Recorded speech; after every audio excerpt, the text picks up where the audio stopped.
Tapi kalau misalnya aku mau buat judul film, aku tagline-nya tuh judulnya Anak Pendeta Kok Gitu. Ya, aku cuma ingat satu kalimat yang papi omongin. Boleh nakal, tapi jangan kurang ajar. Aku pernah bocorin hidungnya temenku, tetangga aku. Karena itu kebetulan hari kedua abis aku pindah. Jadi bener-bener langsung buat onar di situ. Ya namanya kalau lagi family gathering gitu kan ya emang ngomong belak-belakan kan. Gitu. Langsung ngomong, "Lah, anak pendeta kok gitu?" Nah, itu salah satu yang paling ngena di aku gitu. Jadi yang bakal aku sampaikan pertama itu sih. Yang pertama aku terima kasih. Karena papi juga udah menjadi salah satu yang orang yang membentuk karakterku gitu kan. Yang kedua, boleh marahin. Mau keras pun juga gak apa-apa. Tapi dibantu dengan follow up-nya. Karena itu juga yang Dad lakuin ke aku sih. Dan itu beneran ampuh banget. Wadidaw. Wadidaw. Wadidaw. Wadidaw. Wadidaw.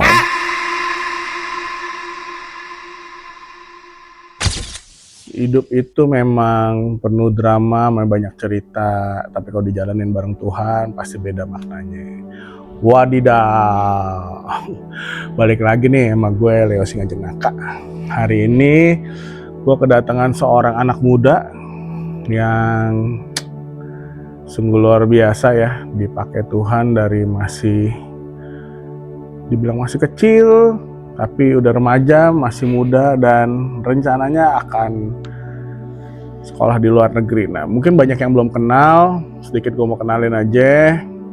Anak muda ini, papanya seorang gembala sidang, seorang pendeta, opanya juga seorang pendeta. Nah, kita mau ngobrol-ngobrol sekitaran gitu ya.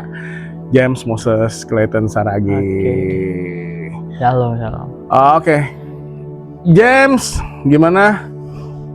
Aman aja sih Papio, puji Tuhan. Lagi lancar. Lagi lancar apa lancar? Hidup lagi lancar. Jadi James ini kebetulan memang sebenarnya keponakan gue juga ya. Jadi ponakan.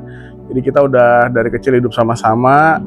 Jadi gue kurang lebih tahu lah hidupnya kayak apa. Cuma kita mau gali sedikit lebih banyak ya tentang kehidupannya. Sebelum masuk nih, boleh nggak kamu kenalin sama teman-teman diri kamu menurut versinya kamu gitu? Oke. Ya, jadi ya kurang lebih seperti itu udah jelasin ya sama Papio. Aku panggilnya Papio ya karena omku. Tapi ya singkat cerita, aku bertumbuh di Jakarta, lahir Jakarta, dan tapi aku sama keluarga itu sering banget pindah-pindah. Ngakunya karena aku juga sekolahnya pindah-pindah. Jadi aku dari awal di Jakarta, tapi pindah SD sama SMA itu di Tangerang. SD-nya di Gading Serpong, SMA-nya di Karawaci gitu. Nah, sekarang aku menetap di Graha Raya Bintaro dan sedang berkuliah di Swiss German University. Jadi kalaupun pindah-pindah bukan keluar negeri ya. Bukan keluar kota gitu. Masih daerah Serpong lah ya, Jabodetabek. Jabodetabek. Kalau kita tarik ke masa kecil dulu ya. Kalau masa kecil kamu dibuat jadi judul film, kira-kira kamu mau kasih judul filmnya apa? Home Alone? Waduh. Kira-kira nih masa kecil kamu nih mau dijadiin sebuah film, kamu kira-kira mau kasih judul apa? Nggak tahu ya, jujur. Ada satu hal yang emang ini juga sebenarnya nge-reflect hidupku ya. Aku bahkan tuh kalau misalnya mau melakukan sesuatu kayak sebuah langkah besar, itu pasti kata-kata ini tuh selalu di otakku gitu. Dan dari masa kecil gitu. Nah, aku mungkin nggak apa-apa ya, aku bilang aja aku mungkin nanti kalau judul film tuh agak Kristen dikit, nggak apa-apa ya. Iya. Tapi kalau misalnya aku mau buat judul film, aku tagline-nya tuh judulnya Anak Pendeta Kok Gitu. Itu. Anak pendeta kok gitu? Iya, gitu ya. Itu dong. Tapi kan bisa juga anak pendeta kok gitu. Nah, pokoknya anak pendeta gitu tanda tanya. Nah, sisanya serah orangnya mau baca gimana. Sama kayak tetangga masa gitu. Nah, tetangga masa gitu. Anak pendeta kok gitu. Ya. Nah, satu kata yang ngegambarin kamu waktu kecil. Satu kata ya. Yang ngegambar kamu waktu kecil. Pas kecil. Menurut aku satu kata yang paling relevan ya pas aku kecil itu bebas. Bebas. Kebebasan. Jadi satu kata menurut kamu waktu kamu kecil ada bebas, berarti sekarang udah gede udah nggak bebas. Ya sekarang udah takut tambah dewasa kan, nah begitu. Oke. Seperti yang tadi udah disinggung, tumbuh sebagai anak dan cucu seorang pendeta. Jadi papanya James dulu, atau opanya James itu dulu gembala sidang di tempat gua pelayanan sampai hari ini. Lalu papanya jadi anaknya opanya, pokoknya papanya si James itu juga seorang pendeta dan sekarang jadi seorang gembala sidang juga ya, tapi di gereja lain gitu ya. Nah, suasana rumah kamu seperti apa waktu kamu masih kecil sebagai seorang anak dan cucu seorang pendeta gitu? Jadi ini aku ambil aja pas waktu aku kan dulu kita sempat tinggal bareng di Gunung Sari kan, di rumahnya Nainai. Nah, aku ingat-ingat masa-masa yang pas aku udah pindah ke Geraha awal-awal. Iya. Gitu. Udah bareng opa berarti ya? Iya, betul. Jadi waktu itu papa tuh sewa rumah satu buat aku, mama, papa. Dan sebelahnya kebetulan juga kosong. Jadi papa sewain buat opa di situ. Nah, jadi jujur kebetulan memang ya obvious gitu kehidupan dari anak seorang pendeta yang dimana papaku juga mendidik aku dengan benar gitu ya, dengan baik dan benar. Itu memang setiap hari selalu rutin, gak pernah lupa Tuhan lah ibaratnya. Aku bersyukurnya di masa-masa kecilku pada saat itu emang aku bisa bilang indah. Karena aku ya itu yang pertama yang aku bilang satu kata yang menggambarkan masa kecilku itu adalah bebas. Dan itu sangat amat diberikan oleh papaku dan mamaku gitu. Tapi dalam satu sisi papaku juga ngajarin kalau kebebasan tuh juga sebuah bentuk tanggung jawab, meskipun aku di saat itu saat kecil tuh belum ngerti ya. Tapi itu sebuah tanggung jawab. Dalam arti apa? Dalam arti saat aku ya mau melakukan suatu hal yang aku inginan, aku ingat ada satu hal yang aku harus lakukan juga. Itu apa ya? Itu ya baca firman Tuhan gitu. Berdoa selalu, dan itu selalu diingatkan kalau gak sama papa, sama opa. Jadi hari-hari dipenuhi selalu, kalau nggak papa kamu atau daddy ya, panggilnya daddy, ya, aku panggilnya dad. Atau opa selalu ingetin jangan lupa baca firman Tuhan gitu ya. Nah, karena jadi, aku juga kalau misalnya sorry ya aku potong. Enggak. Karena kalau misalnya aku pergi juga main, itu kan biasa teman-teman di sana yang sebenarnya mayoritas tetangga sebelah, itu mereka mainnya sore kan. Sedangkan aku yang kalau kayak udah malam maghrib lewat gitu, aku mainnya ya ke rumah opaku. Aku lumayan deket lah sama opaku. Ya, jadi ya itu, jadi anak pendeta dan cucu pendeta itu, apalagi rumahnya sebelahan, yang dirasain suasana rumah waktu itu, pokoknya diingetin terus untuk baca firman Tuhan gitu betul. ya. Oke. Nah, waktu kecil kan tadi kamu sempat bilang juga nih, main-main sama teman-teman gitu ya, tetangga-tetangga. Pernah nggak sih ngerasa beda dari anak yang lain atau biasa aja gitu? Sebenarnya pas saat aku SD, di situ, itu aku ngerasa biasa aja. Jujur di situ aku kan sebagai anak kecil ya, kita nggak terlalu kepo lah sama yang namanya agama kayak suasana sekarang gitu kan. Tapi aku tuh mulai ngerasanya saat aku SMP, dan itu terpengaruh salah satunya karena sekolah. Yaitu pas aku SD, sekolahku itu kan sekolah Kristen. Ya jadi ya aku anggap semuanya ya seiman gitu kan. Jadi bergaul bareng.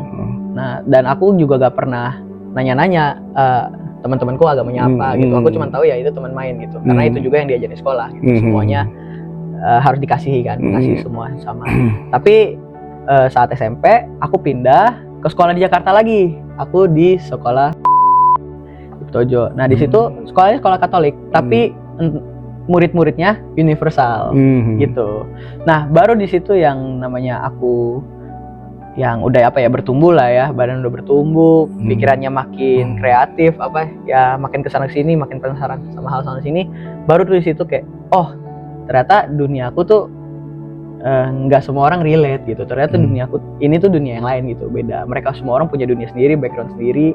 Baru di situ aku ngerasa berbeda, tapi tidak diasingkan gitu.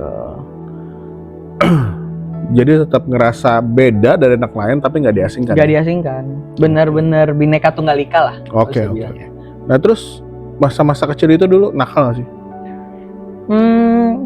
Sebenarnya kayaknya Papio tahu nih. Soalnya waktu itu Ya maksudnya kita sering lah ya, Iya. yang namanya kumpul keluarga, pergilah sama adik-adiknya Nainai gitu kan.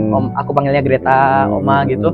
Nah kan di situ juga tempatnya aku main-main kan sama sepupuku. Nah di situ tuh ya aku cuma ingat satu kalimat yang papi omongin, boleh nakal, tapi jangan kurang ajar. Itu aku yang aku selalu ingat kalau misalnya ya tentang masa kecil gitu ya. Kalau misalnya aku sedang bermain ke rumah teman atau apa gitu, yang keinget tuh itu. Jadi aku bebas sama temanku, tapi satu hal yang aku ingat adalah sopan santun. Selalu aku ingat itu. Ada nggak cerita gitu ya, cerita masa kecil gitu, kejadian apapun ya, misalnya yang kamu paling ingat, yang kamu bilang nakal nih ngapain sih gitu, gitu. Misalnya.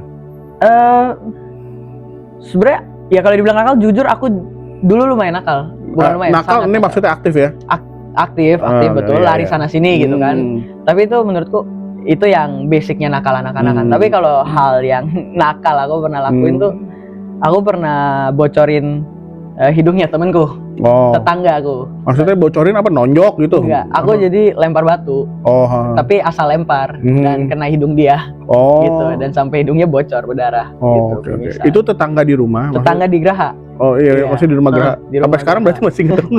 Nah, sekarang aku udah gak pernah lihat anaknya, anaknya udah di rumah gitu. Oke. Tapi aku ingat pada saat itu malamnya, jadi kan mamanya marah-marah kan, mamanya marah-marah ini gimana, terus mamaku coba nenangin suasana gitu. Tapi malamnya saat papaku pulang, ya aku dipaksa di situ. Ya sebutannya gengsi lah ya gitu, kayak gak mau minta maaf, tapi aku dibawa ke rumahnya, pada akhirnya minta maaf. Ya udah aman sih semua di situ. Jadi itu salah satu yang paling kamu inget ya? Itu yang salah satu yang paling inget. Oke. Karena itu kebetulan hari kedua abis aku pindah. Jadi bener-bener langsung buat onar di situ. Oke. Nah, kalau kamu ingat masa kecil kamu nih, siapa yang paling menurut kamu ya, kamu, siapa yang paling membentuk karakter kamu waktu kecil? Gitu. Sebenarnya ya emang jawaban singkat papa pasti. Daddy ya. Daddy. Betul. Emang dad itu yang bahkan aku tuh sempet ngerasa berbeda, tapi in a good way ya. Gitu. Aku ngerasa berbeda karena dad juga. Karena aku melihat teman-temanku semua pada deket ke mamanya, gitu. Maupun anaknya cewek atau anaknya cowok gitu kan. Mereka tuh sering banget deket ke mamanya. Dan aku lihat, maksudnya aku mengamati gitu kan saat aku kecil. Mereka spend time sama mamanya berapa lama segini. Aku spend time sama mamaku berapa lama segini gitu. Tapi kok beda? Mereka tuh dekat ke mama, aku tuh dekat ke papa. Bukan berarti aku ini ya, maksudnya kan kita sebagai anak lebih ada pendekatannya kan. Nah, emang aku sempat ngerasa beda di situ karena aku kagum emang sama cara mengajarnya dad. Dad itu gimana ya? Gak ada kata lain buat ngedeskripsikan dad itu emang ya the perfect father for me gitu, the perfect father figure. Karena itu akan menjadi selalu pertama teladanku saat gede tuh mau jadi kayak dia. Dan dia mau memanjakanku, mau negasin aku, kerasin aku gitu. Itu semuanya tuh rasionya balance gitu. Dan salah satu alasan kenapa aku selalu kalau spend time sama dia, itu selalu memorinya ada. Oke. Jadi secara nggak langsung sekali lagi yang ngebentuk karakter kamu dari waktu kecil sampai saat ini ya daddy kamu ya, salah satunya. Gitu ya. Dan kayak kamu bilang rasionya balance, itu artinya kayak gimana tuh? Maksudnya galaknya sama memanjangannya sama atau gimana? Gimana ya? Memang kan kalau yang aku relate sama anak-anak, memang kan banyak aku sama teman-temanku banyak kalau kita papa yang udah marah, biasanya itu tensinya udah naik gitu kan.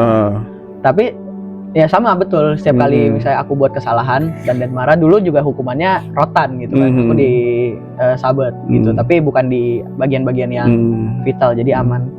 Tapi di situ tuh meskipun udah tegang, udah tense, tapi tuh aku gak takut karena abis itu aku tahu papa mau ngapain. Papa selalu nurin suasana, papa selalu abis itu mengasihi aku lagi, menyayangi aku lagi, dia ulangin jelasin kenapa dia begitu. Dan satu hal juga, satu pelajaran penting yang dia bilang ke aku, ini mungkin simple banget ya gitu, tapi menurut aku juga ini kepake banget di dunia kita yang dimana kita udah dewasa gitu kan. Yaitu benar-benar apa? The hardest word to say is sorry. Gitu. Kata yang paling susah dikatakan adalah maaf. Iya betul. Gitu.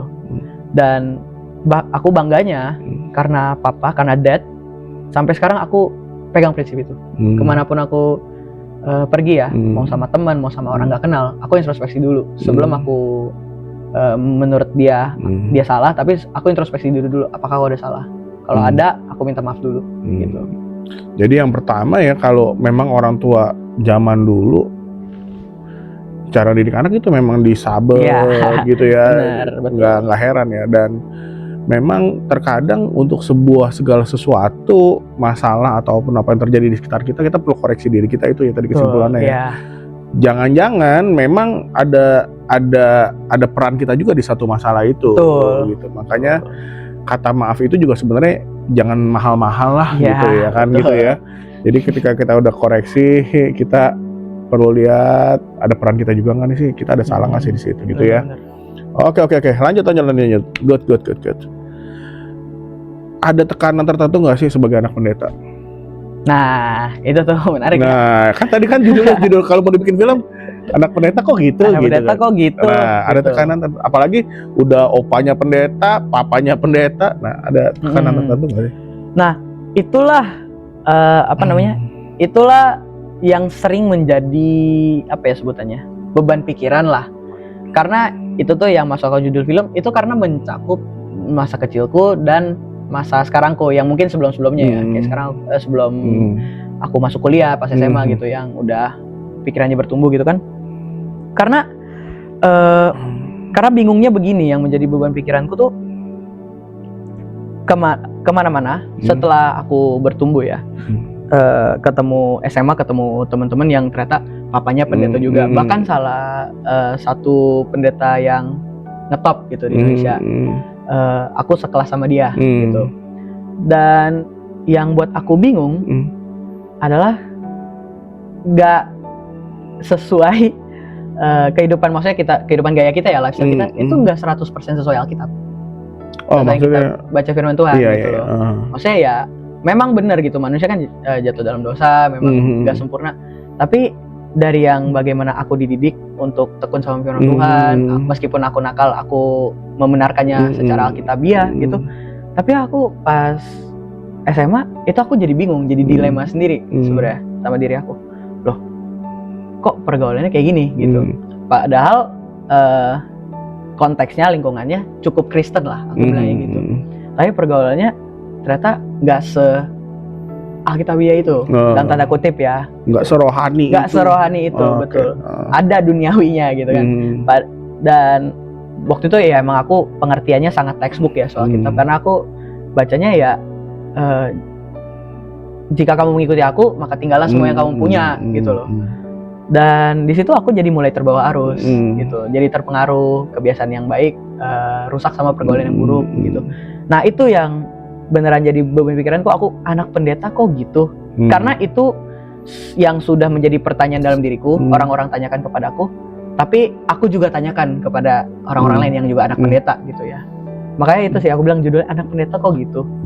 Karena sampai sekarang juga bukannya aku nggak tahu, tapi aku masih belajar mendalami gitu. Ya artinya tekanan-tekanan itu kamu ngerasain gitu, maksudnya tekanan dari pihak ngerasain gitu ya, ada bahkan gitu. Ya kan, bahkan kan yang paling ngena sebenarnya saat salah satu anggota keluarga yang ngomong gitu, yang saat salah satu tante-tanteku atau misalnya oma atau tante juga ya, tante juga om gitu, omku kan ya, namanya kalau lagi family gathering gitu kan ya emang ngomong belak-belakan kan gitu, langsung ngomong, lah anak pendeta kok gitu.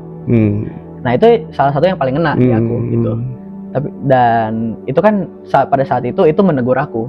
Tapi saat aku melihat orang lain, aku jadi buyar lah pikirannya, fokusnya tuh buyar. Jadi lah itu anak pendeta begitu. Nah, okay. Jadi nggak semua seabstrak itu di pikiranku. Jadi tetap tekanan itu ada. Tekanan itu ada. Nah, yang udah pasti nih, walaupun ada omongan atau nggak ada omongan, kitanya juga pasti sebagai, nggak tahu ini yang Papio pikirin ya, sebagai anak pendeta kan dituntut secara nggak langsung ya, dituntut apalagi di gereja kan harus Iya, manis loh, iya, gitu itu, kan. Nah, itu. kamu pernah nggak ngerasa hal itu gitu, ngerasa aduh harus selalu terlihat manis nih di depan orang gereja gitu, pernah ngerasa kayak gitu nggak sih? Atau apalagi kalau udah apa adanya aja gitu. Nah sebenarnya aku emang pengennya gitu kan, apa adanya gitu kan. Tapi mungkin gini ya, kan papa itu dulu pas aku kecil dia keliling, maksudnya diundang di gereja sini, gereja sana, dan aku ngikut kan. Berarti di mana-mana aku ketemu komunitas baru, ya orang-orang yang baru. Di situ aku beneran harus manisnya gitu, pasang muka manis. Tapi kalau misalnya memang udah di gereja anggota maksudnya. Anggota iya, di gereja anggota kayak pas masih di sini atau pas di gerejanya dia sekarang gitu, Gembala Sidang, ya aku bebas gitu. Maksudnya karena aku udah kenal orangnya udah kenal aku gitu. Dan ya kita saling mendukung aja gitu dalam gereja. Dan sama pelayan gitu. Artinya tetap kalau di gereja sendiri ya, maksudnya artinya di gereja tempat beranggota itu kamu sebagai anak pendeta tetap biasa aja apa adanya gitu. Nggak ngerasa aku harus terlihat manis sih, enggak. Benar. Karena aku begitu kan mindsetku, nggak semua orang-orang di gereja orang lain sama seperti jemaat-jemaat di gereja aku gitu loh, yang bisa mungkin menerima kalau aku ngomong gaul gitu loh, berbahasa gaul dengan teman-temanku gitu. Kan nggak semua orang bisa menerima itu kan, mikirnya ngomongnya formal atau apa. Nah itu hal yang aku sering pasang karena papa sering diundang gereja-gereja lain. Jadi kalau di depan di gereja lain harus manis ya. Itu formalitas ya. Oke. Terus bagian tersulit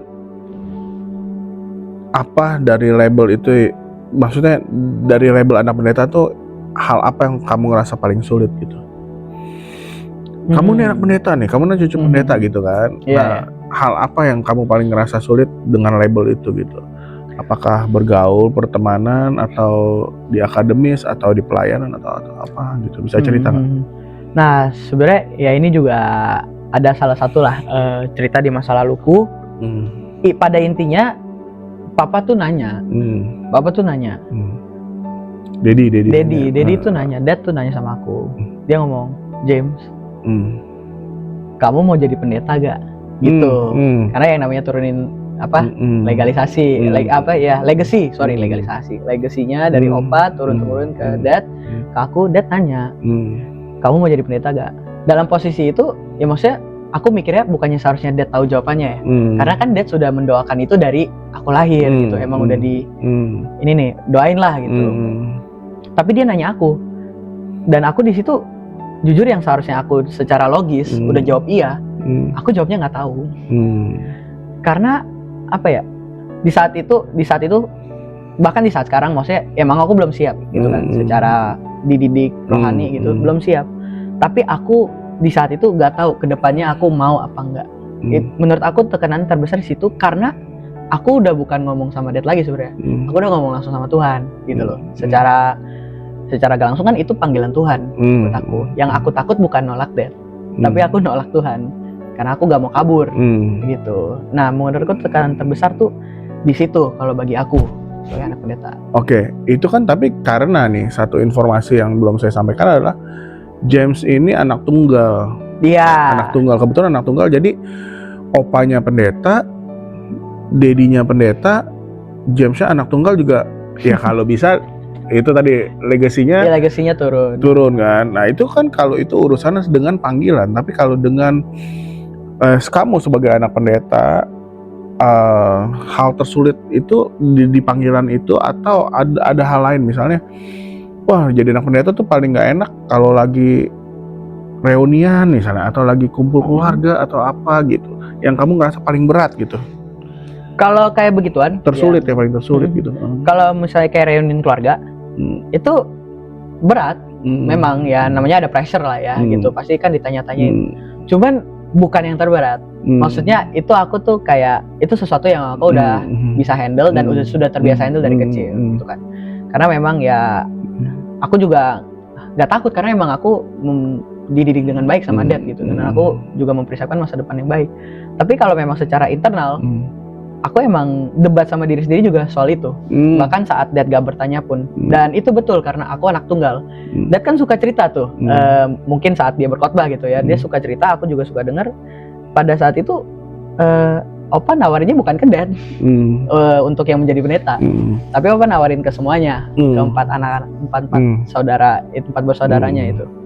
Yang dilempar ke Dad karena Dad bungsu, anak bungsu. Nah, aku gak tahu ini rencananya dari gimana, tapi ya memang aku darah tunggal mau dilempar kemana lagi, gitu loh. Dan aku ngerti kalau misalnya aku nolak, ya udah berarti keturunan pendetanya berakhir di situ. Dan emang itu yang salah satu hal aku mikir kalau aku nolak, aku terlalu egois, gitu loh. Iya, artinya gini, oke, mending deh kalau kamu saudaranya ada 4 kan, kayak Dedi kan dulu kan saudara ada 4 kan. Misalnya bisa dilempar-lempar. Opa maunya si ini, ini nggak mau. Ya memang pas kebetulan Dedi anak paling akhir nih ya. Nah, tapi kan kalau kamu sebagai anak tunggal, anak satu-satunya, seharusnya bisa memilih kan.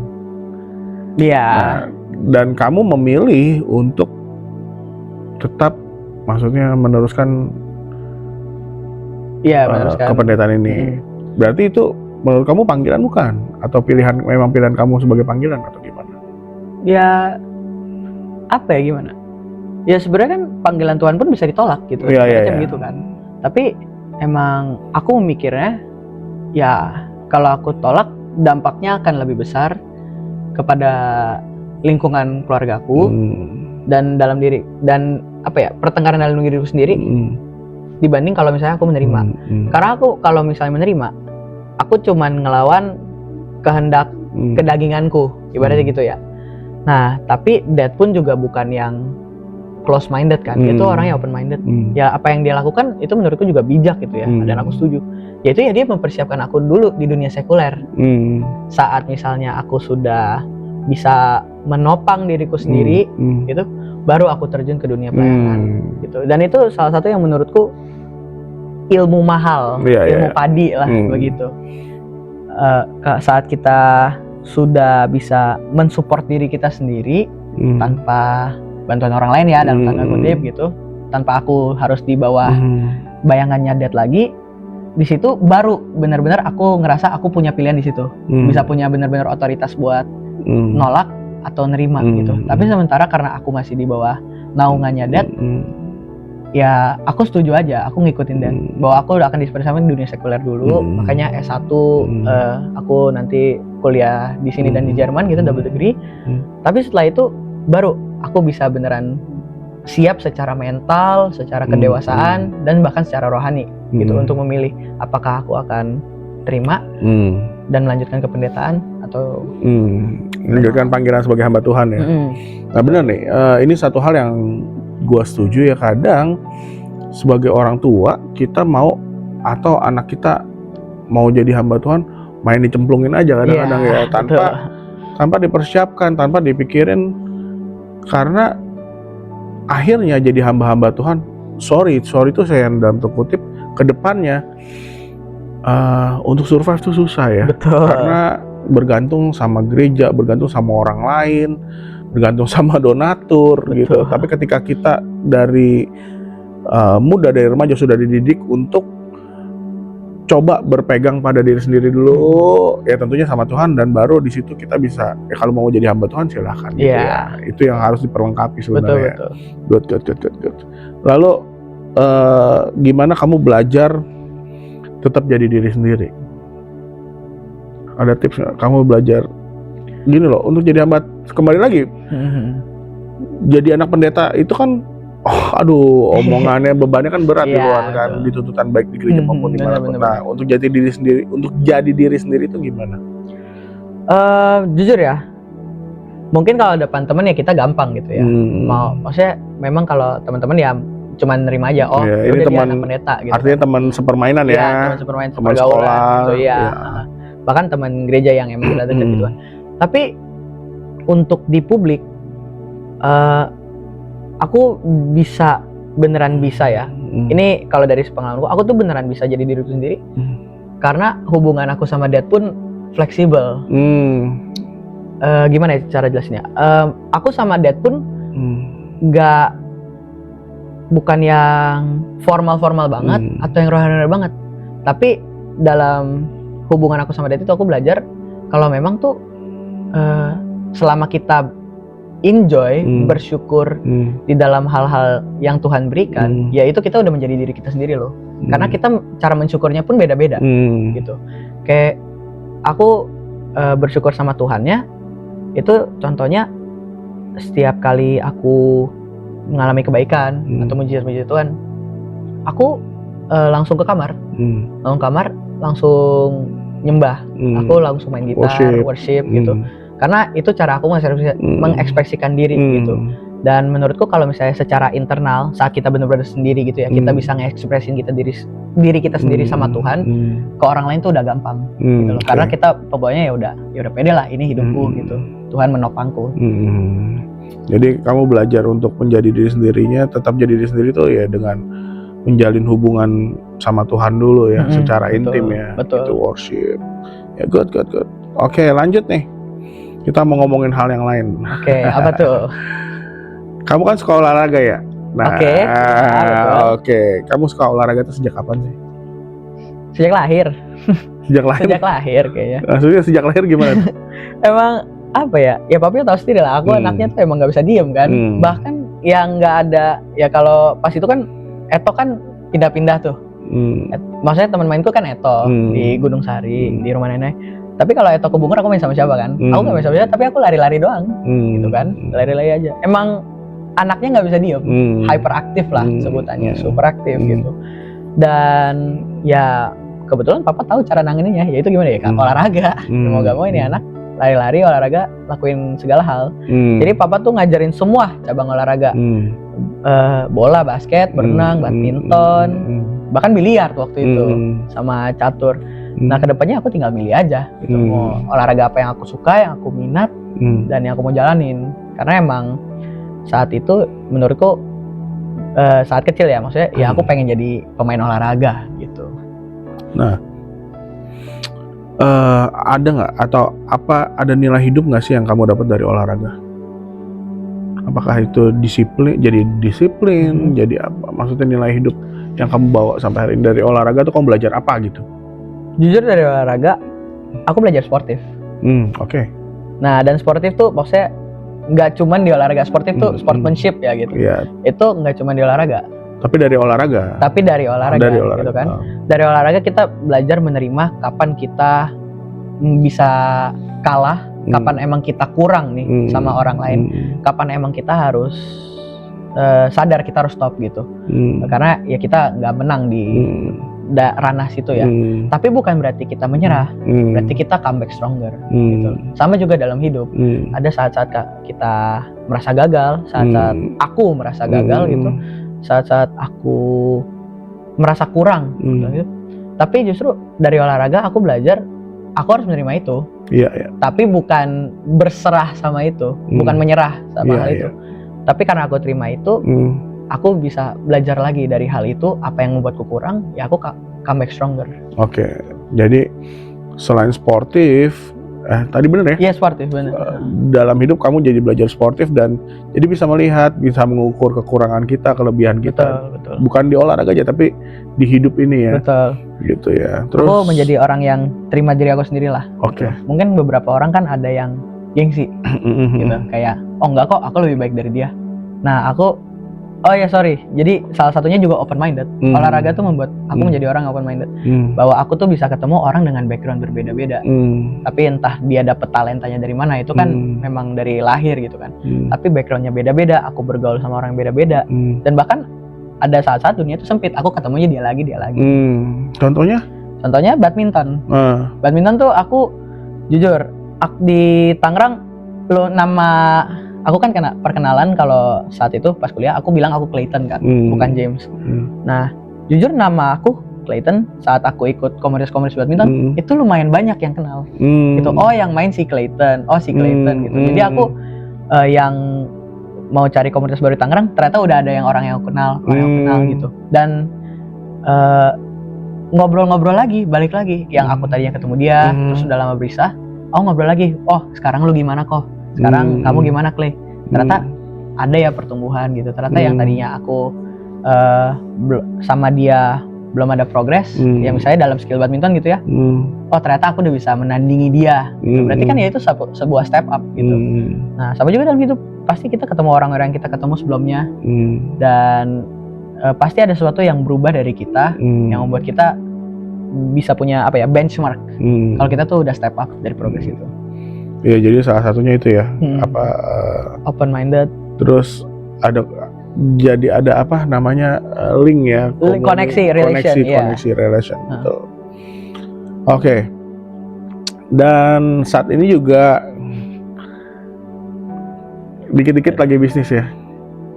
Jualan somai. Puji Tuhan. Jadi James ini juga lagi sambilan jualan somai ya. Jualan somai. Nah, ini ide bisnis ini memang kamu atau dari Daddy gitu? Ide bisnis jujur Dad. Oke. Nah, terus potong dulu nih. Sorry. Ini kan dari Daddy ya. Nah, awalnya kamu bisa ikut bantu jualan somai ini gimana? Gitu. Ya sebenarnya gak usah panjang-panjang lah ya. Emang singkat cerita, aku butuh duit. Gitu. Ya udah dia menawarkan, mau gak nih bantu? Ya udah, jadi sistemnya digaji. Gitu. Oke. Gak dapet uang jajan tapi digaji. Oke. Jadi uang jajannya dialihkan ke gaji gitu. Betul. Ya. Oke, lu mau nggak kerja nih? Gue kasih gaji tapi gue nggak kasih uang jajan gitu kan? Iya betul. Oke. Karena kalau dikasih uang jajan uangnya lebih dikit. Ya udahlah, gaji aja gitu. Oke. Nah, pengalaman paling berkesan waktu jualan apa sih? Pengalaman paling berkesan, jujur aku emang pengalaman baru banget. Masuk bisnis tuh aku pengalaman baru banget. Dimana bahkan aku, jadi Dad di situ selalu bilang, kamu tuh owner, anaknya owner, co-owner lah gitu. Kamu tuh owner dari bisnis ini. Kamu harus act like it gitu. Dan di saat itu pas aku pertama kali terjun dalam dunia bisnis, aku salah nangkep. Aku beneran jadi kayak orang yang bossy, dan jadi kayak nyuruh-nyuruh gitu doang, dan akunya enak-enakan, leha-leha gitu.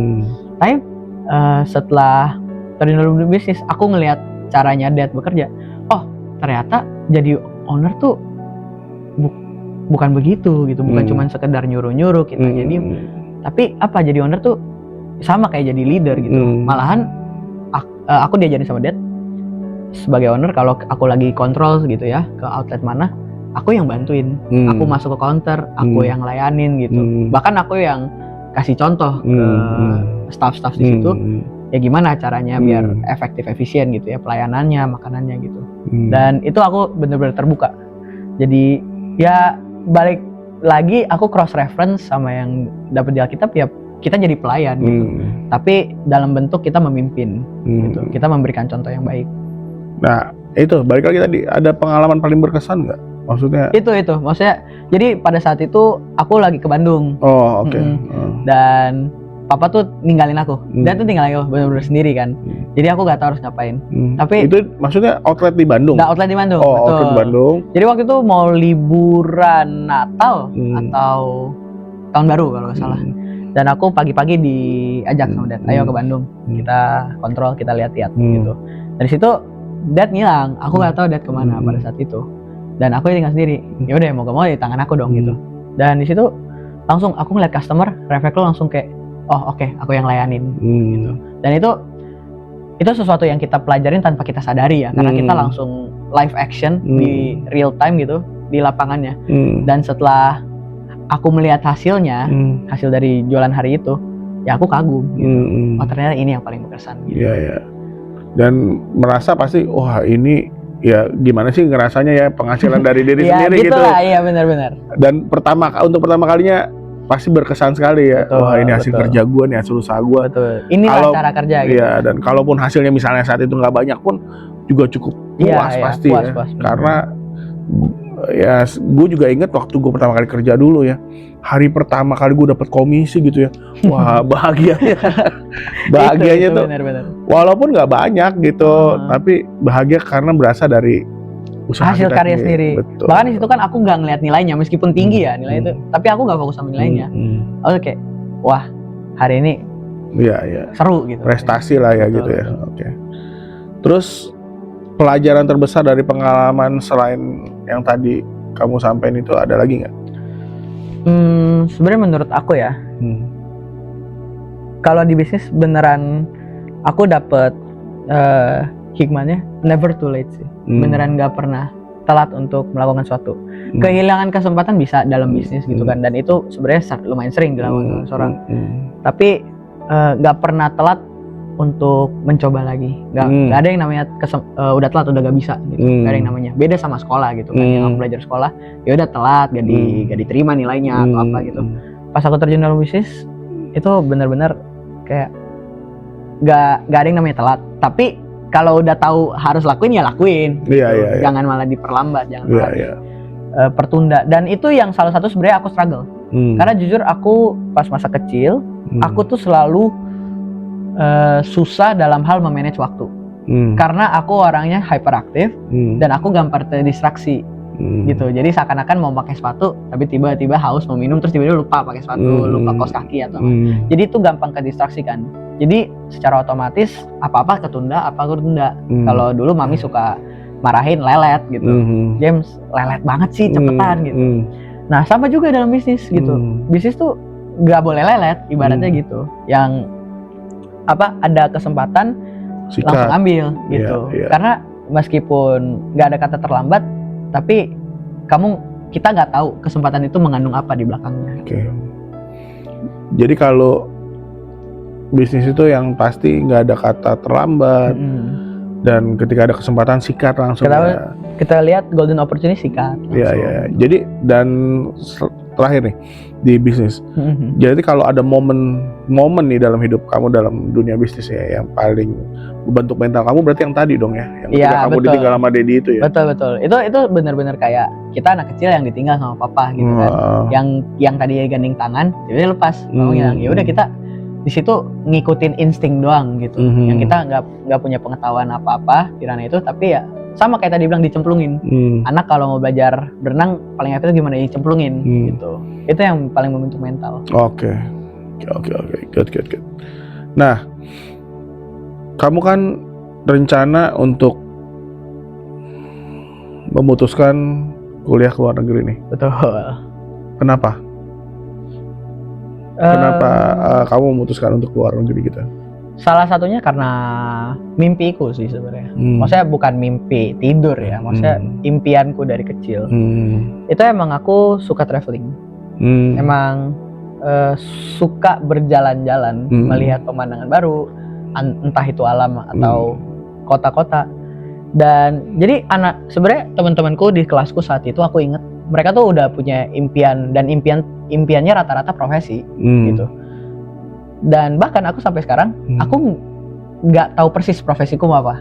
Maksudnya sedetail itu ya, kayak aku nanti mau kerja gini aku nggak tahu. Tapi yang aku tahu, yang aku pegang erat adalah impianku, aku mau traveling, aku mau traveler. Entah itu aku misalnya kayak live streamer yang dia keliling dunia gitu, entah aku kesana dalam ada kerjaan, ada job atau apa gitu. Tapi pokoknya itu kayak satu benih ya yang Tuhan tanam di area. Aku pokoknya mau keluar negeri gitu. Aku mau keluar, mau jalan-jalan gitu, mau ngelihat dunia gitu. Oke, mau keluar negeri.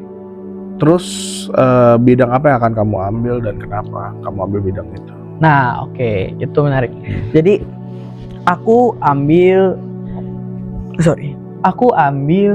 jurusan HI, Hubungan Internasional. Betul. Tapi dia itu sebenarnya gabungan.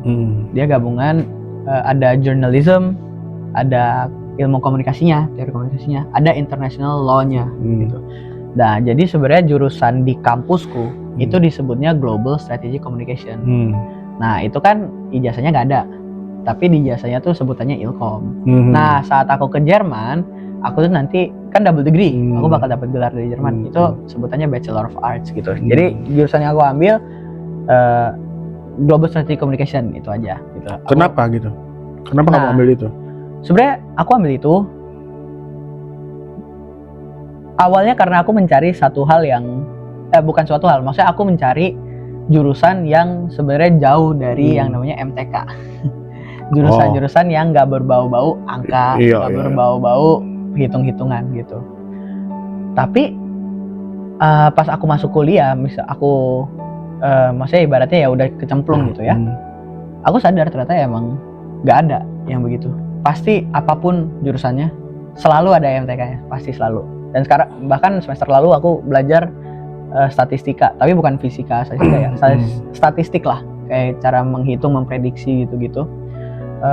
Aku belajar begitu, dan justru dari situ itu malah menguatkan keinginanku untuk belajar tentang jurusan ini.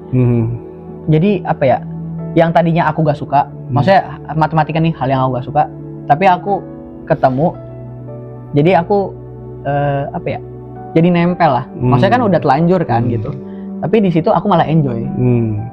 Jadi aku tadinya memilih untuk menjauh dari hal itu, tapi malah nempel gitu. Karena jurusan itu ya. Karena jurusan itu, ya, betul. Okay. Terus hal yang paling kamu nantikan? Hal yang paling nanti kan lulus, wisuda. Tapi enggak, maksudnya aku penasaran banget sih. Maksudnya di Jerman tuh nanti sebenarnya bakal gimana? Karena ya baik lagi, Jerman tuh kotanya sangat bebas. Jadi bisa, ya tergantung. Maksudnya nanti aku menglink diri aku dengan siapa aja, itu bakal sangat berpengaruh gitu. Bahkan itu juga menjadi salah satu alasan kenapa saat aku berangkat papa akan menemani, dad bakal nemenin, karena dia mau kenalin aku ke relasi-relasinya gitu. Jadi menurut aku takut betul, yang namanya keluar negeri gitu kan, aku bakal jauh dan aku bakal lama di sana gitu. Tapi aku yakin dengan tuntunan yang benar, dengan pergaulan yang benar, harusnya aku baik-baik aja. Oke. Kamu bilang takut, tadi pasti ada rasa takut kan? Betul. Nah, hal yang paling takut atau paling dikhawatirkan apa di sana? Takut kehilangan iman. Itu Maksudnya, gimana ya? Maksudnya kehilangan iman itu gimana tuh? Takut iya, pergaulan bebas. Betul. Ya saat ke Jerman nanti beneran, aku tuh di situ beneran kayak gak bakal bisa berpegang fisik ya ke siapa-siapa gitu. Selama ini tuh kalau misalnya emang aku ada masalah, maksudnya meskipun aku mengatasi sendiri, tapi aku kan ada tempat curhat. Sebenarnya maksudnya aku bisa duduk di sebelah dad, aku bisa duduk sebelah mami gitu, aku bisa cerita. Nanti Jerman beneran gak ada gitu loh, secara fisik ya. Jadi aku takut kalau bakal ada hal yang kupendam, bakal ada hal-hal yang aku gak bisa ekspresikan di sana, ya mau gak mau aku ekspresikan di tempat lain gitu. Jadi ikut komunitas-komunitas yang data kutip pergaulan buruk, aku takut begitu. Maksudnya bukannya aku bilang aku akan begitu ya, tapi kan itu kita membayangkan worst case scenario. Iya, kekhawatiran kita ya. Betul. Nah, kalau kamu bilang begitu, artinya selain kedua orang tua kamu nggak ada orang lain mentor kamu? Kalau mentor jujur aku nggak ada. Mentor yang beneran yang kayak aku minta ya seperti itu. Boleh gak jadi mentor aku? Itu aku nggak ada. Tapi selain papa mama, memang aku ada beberapa teman baik yang aku percaya. Teman baik yang gak seumuran, dia lebih tua dari aku, dan bahkan dia pengalamannya juga udah banyak gitu ya. Gitu. Yaitu satu temanku itu, aku juga banyak konsul sama dia gitu. Jadi memang dia teman nongkrong iya, tapi dia juga ibarat kata teman yang mementor aku gitu. Oke, terus ya harusnya kan artinya next di kesempatan itu bisa ada mentor juga dong. Amin. Gitu ya. Aku juga mencari kok sebenarnya, pelan-pelan mencari gitu. Karena teman-teman, gue mau share sedikit. Kemarin juga yang sempat ngobrol sama Derek ya, ada peran mentor itu sangat penting sebenarnya dalam hidup kita ya. Jadi selain orang tua, kita perlu punya mentor gitu. Dan tentunya mentor yang benar ya. Gitu. Betul. Oke. Lanjut. Persiapan iman dan mental. Kamu udah ngapain aja dan gimana mental sudah dipersiapkan? Kalau persiapan iman ya seperti biasa apa yang aku lakukan gitu ya. Ya aku tetap tentunya berdoa sama Tuhan. Ini kayak gini nih. Aku baru selesai ngurusin visa, itu kayak aku doa setiap hari. Maksudnya Tuhan lancarkan visaku, jangan sampai ada yang ketunda. Maksudnya semoga semuanya lancar gitu kan. Tapi kalau persiapan mental, jujur ya aku jadi ini aja sih. Aku searching mendalam kulturnya, budaya-budayanya Jerman tuh gimana. Oke. Biar aku nanti di sana tuh nggak culture shock. Iya. Nah, dan salah satu yang aku temukan yaitu orang Jerman sangat amat punctual atau sebetulnya on time. Bener-bener ketat soal waktu. Dan itu kebetulan yang sedikit keberatan di sisiku karena aku adalah orang yang on time. Iya, gampang ke distraksi gitu. Dan kalau di Indo kan udah biasa gitu, kita ngaret sini ngaret sana gitu kan. Nah, itu salah satu hal yang aku harus latih kalau ke Jerman gitu. Nah, aku belajar ya, maksudnya dari hal simpel aja, misalnya janjiannya berapa, aku usahain datangnya jam berapa gitu. Nah, itu sedikit-sedikit lah persiapan mental, persiapan buat nanti Jerman tuh karena aku belajar apa ya, first impression kan penting banget gitu, apalagi Jerman gitu. Kalau kita telat sedikit, orang tuh bakal mandang kita sudah apa ya, buruk ininya, cara kerjanya. Ya. Ya Begitu begitu sih. Apa namanya, first impression tuh apa sih sebutannya? Kesan pertama orang ngelihat kita udah nggak baik aja langsung. Betul. Dan itu sangat susah ya, membangunnya lagi susah di sana apalagi ya. Mau kita kayak don't judge the book by the cover itu udah gak mungkin gitu. Itu dongeng gitu sebenarnya. Oke. Ini Papi mau masuk yang lebih dalam nih. Oke. Ya. Oke, gue akan open di sini di podcast ini, sengaja ada James dan kita akan open ya di sini, open. Oke. Karena James kecil dari lahir bahkan udah hidup bareng gue juga, gue tahu orang tuanya mendidiknya kurang lebih seperti apa, bahkan gue termasuk yang keras sama James, gitu ya. Gue termasuk yang keras. Jadi gini, buat yang nonton juga, nah buat James juga Papi mau terbuka ya. Mungkin James nggak pernah dengar cerita ini. Awalnya kenapa? Jadi waktu James lahir ini James kecil ini adalah anak yang lucu banget gitu ya, lucu banget gitu. Dan semua sayang James saat itu ya. Dan waktu itu gue mau punya anak, jadi saat itu istri gue lagi hamil, gue ceritain ini. Mungkin James nggak tahu, masih ingat apa nggak tahu, udah lupa ya. Nah, ini yang bikin gue sejak saat itu sama James sempat jadi seakan-akan ya memperlakukan James tuh keras gitu. Jadi ada satu kejadian lagi hamil. Nah, mungkin James masih kecil waktu itu, nggak ngerti gitu ya. Istri gue nih lagi hamil, ditendang perutnya masih James. Gitu ya, nggak tahu nih James lupa apa enggak. Nah, sejak situ terus terang gue marah, makanya gue hari ini gue mau terbuka sama James dan sama penonton juga ya. Dan saat itu gue keras gitu, tapi gue tetap sayang sama James. Waktu itu gue tetap menganggap James sebagai kokoh dari anak gue juga, karena anak gue juga waktu itu masih satu ya. Jadi mereka cuma berdua lah, sepupu gitu kan. Nah, saat kalau gue nggak tahu, Papio nggak tahu yang James paling ingat apa, tapi ada dua kejadian yang paling gue ingat ya, perlakuan keras gue sama James. Yang pertama adalah waktu masih kecil tuh James sempet lupa lah ngebohong tentang apa lah gitu. Terus gue taruh di atas lemari. Supaya dia ngaku gitu. Nah itu satu itu. Kedua adalah yang gue masih ingat, nah ini yang terus terang Papio sesali sampai sekarang adalah gue pernah marahin James di mall di depan umum dengan nada yang keras gitu, karena lupa lah karena apa gitu. Dan waktu itu James udah SMP kalau nggak salah ya. Gitu. Nah, jadi gue perlu akui gue cukup keras juga dulu sama James. Dan yang mau gue tanya adalah, ada nggak hal yang membekas? Gimana ya? Nggak apa-apa, open aja kita, open gitu. Hal yang paling membekas di hati kamu? Ya tentunya emang pasti, aku yakin semua orang pasti ada satu hal yang bahkan mereka pendam, bukan dendam ya, pendam, tapi sama bahkan keluarga mereka sendiri gitu. Dan jujur ya pada saat SMP aku tuh bukan ngerasa diperlakukan secara beda ya, tapi lebih ke kemauan si Eto lebih diikutin gitu. Itu aku ngerasanya begitu.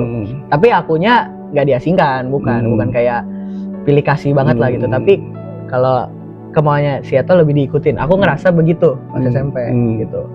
Nah aku lupa lah, maksudnya nggak aku inget spesifik kejadiannya apa aja gitu. Tapi aku pernah ingat, aku nanya sama mami gitu. Dulu kan ya ini terus terang aja ya, maksudnya dulu kan pas Eto belum lahir, pas aku masih kecil banget lah. Jujur aku gak inget ya, aku yang sempat nendang perutnya ini. Tapi aku ingat mami selalu gendong aku di ruang tamu. Terus aku ngeliat foto-foto bayiku. Ada foto di sini, ada foto di sini.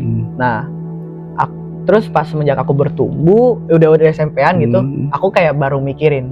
Dan aku nanya sama mami, "Mih, itu kok semua foto aku diganti fotonya Eto?"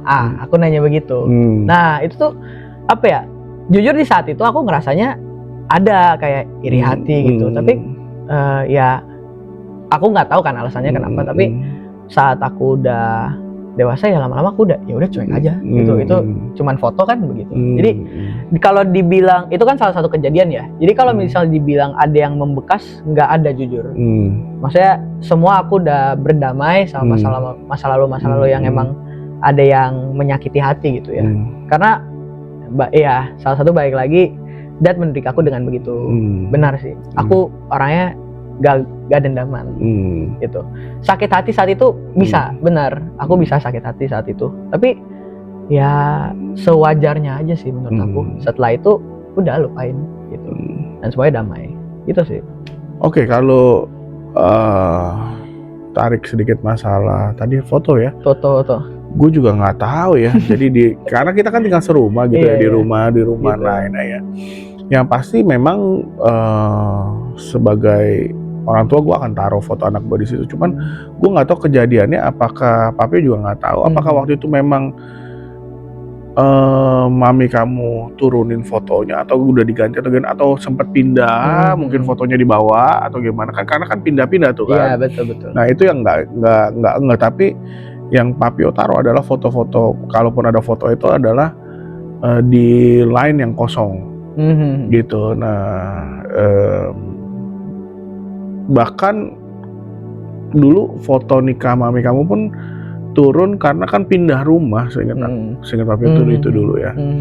Sehingga diisi sama line-line foto-foto yang ada sekarang gitu. Oke, lanjut. Itu masalah foto. Terus kalau kamu bisa balik ke masa lalu nih, ya ketemu nih Papio nih, ketemu gue nih ya sekarang. Gue yang dulu ya, cerita yang si Leo yang keras terhadap James ini. Nah, kamu ketemu Papio yang dulu itu, kamu akan ngomong apa? Kamu mau sampein apa gitu? Ini kamu dari masa depan nih sekarang, dari masa ini. Kamu bisa balik ke masa lalu gitu. Ya gak mungkin gak ada lah ya. Aku gak mungkin gak ada lah, pasti ada. Nah cuman aku juga soalnya ngerasa, sebenarnya jujur dulu aku ngeliat Papio pas masih kecil, itu aku ngeliat Papio orang pintar. Maksudnya dari cara ngomongnya gitu. Di saat-saat bisa ngelawak sama keluarga gitu, atau di saat-saat bisa ngomong serius gitu. Bahkan waktu itu aku inget ada debt collector yang datang ke rumah kita, terus ngobrol sama Papio kan. Papio sampai marah tuh, teriak-teriak. Tapi aku di situ ngeliatnya, oh gitu ya cara, maksudnya bukan nge-treat orang, tapi gitu ya cara ngobrol secara dewasa gitu. Ya emang kalau marah-marah gitu segala macam. Nah tapi ya kadang aku gak ngerti aja. Kalau misalnya, jujur ini kalau dari pengalaman gue ya pas aku kecil, kalau emang maksudnya saat kita pergi keluarga, memang aku selalu panggil nama aku yang paling duluan gitu kalau ada apa-apa. Kalau Papio kan manggilnya James kan, kalau kayak sepupu Papio yang lain, tante-tanteku, aku panggilnya kan Moses. Nah selalu kalau misalnya ada apa-apa, aku ngerasanya selalu Moses yang dipanggil duluan. Moses kok gitu, Atau ya itu kayak yang Papio bilang sempat marahin aku mal James kok gitu. Ya jujur aku lupa, aku juga memang kalau memang aku yang salah ya harusnya aku terima kan. Tapi kalau yang menurut aku bakal sampai ke Papio ya, aku pertama bakal bilang, Gak apa-apa, open aja. ya open ya. Aku pertama bakal bilang coba deh lebih sabar dikit gitu. Karena jujur di saat itu jujur ya pas aku SMP aku ngerasa aku kan itu aku di situ di Gunsa aku sempet bukan jauh yang gimana tapi menjauh dari Dad secara jarak gitu karena Dad kan kerja gitu dan emang jadinya aku udah spend time-nya sama teman-teman aku dan sama ini. Nah aku ngerasa nggak punya tempat yang bisa aku panggil rumah gitu. Maksudnya bukan rumah Gun saya, tapi yang buat aku panggil rumah, kecuali Dad di saat itu. Jadi itu juga salah satu bentuk aku gak bisa mengekspresikan diri, karena gak ada Dad. Pada saat itu aku sebenarnya ketergantungan sama Dad. Jadi kalau kita pergi sama keluarga dan aku nongkrong sama sepupu lain, aku tuh sering awkward sendiri. Gitu. Aku tuh sering nggak tahu harus ngapain, nggak tahu mana yang benar. Aku harus ngedidik adik, bukan ngedidik tapi maksudnya cara aku menyayangi, mencontoh adik-adik sepupuku dengan benar tuh gimana. Jadi aku taunya ya selama mereka senyum, aku melakukan hal yang benar gitu. Dan kadang-kadang ya itu menginclude mereka lari-lari, kadang-kadang itu mengikut mereka teriak-teriak, yang dimana kan ya membuat onar limol gitu kan. Jadi aku ngerti kenapa misalnya aku sering dimarahin tuh, aku ngerti. Emang aku anaknya nggak bisa diem. Tapi ya kalau aku bisa bilang gak apa-apa dimarahin, tapi ada satu pendekatan lagi yang follow up gitu. Meskipun ya misalnya kayak kalau di mobil waktu itu aku ingat Papio pernah marahin aku di trampolin, kita waktu itu main trampolin. Papio pernah marahin aku, tapi abis itu Papio nanya, kamu kenapa James gini. Dan akhirnya aku ngomong, oh iya sorry ya gini. Ya udah next time-nya better gitu. Itu salah satu yang menurut aku oke, enak. Tapi itu kejadian waktu itu sekali doang. Habis itu sisanya aku nggak ingat. Gitu. Jadi yang bakal aku sampaikan pertama itu sih. Yang pertama aku terima kasih karena Papio juga udah menjadi salah satu yang orang yang membentuk karakterku gitu kan. Yang kedua, kalau aku sampaikan ke Papio yang dulu, adalah boleh marahin, mau keras pun juga nggak apa-apa. Tapi dibantu dengan follow up-nya. Karena itu juga yang Dad lakuin ke aku sih, dan itu beneran ampuh banget gitu. Jadi aku tuh gak mikirin cuman dimarahnya Papio, tapi aku bisa mikirin kenapa Papio marah gitu. Oke, jadi open ya. Dan tadi James juga sempat bilang kalau ketemu Leo yang dulu harap sabar akan ngomong gitu ya. Iya. Ya hari ini Papio minta maaf atas. Aku juga minta maaf. Sebelum James pergi juga ya. Kejadian-kejadian masa lalu keras-keras. Tapi sekeras-keras Papio nggak pernah main tangan ya. Enggak, iya. Ya, memang gue orangnya keras. Gue sama anak gue pun kalau dia salah gue akan panggil, gue akan ajak duduk, akan ngomong keras gitu ya.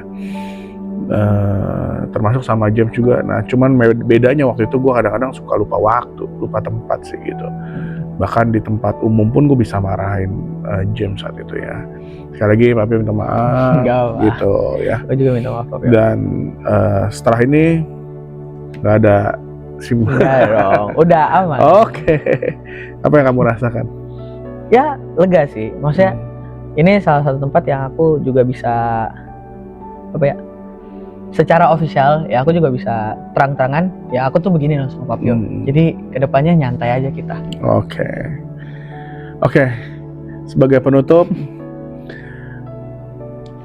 pesan kamu kalau ada anak-anak pendeta yang sedang merasa tertekan, mungkin di luaran sini ya atau yang nonton ini ada anak-anak hamba Tuhan juga, anak-anak pendeta yang merasa tertekan juga, banyak tekanan juga karena terus terang gue banyak dengar juga, banyak cerita juga, banyak loh hamba Tuhan tuh anak-anaknya tuh sebenarnya tertekan gitu ya.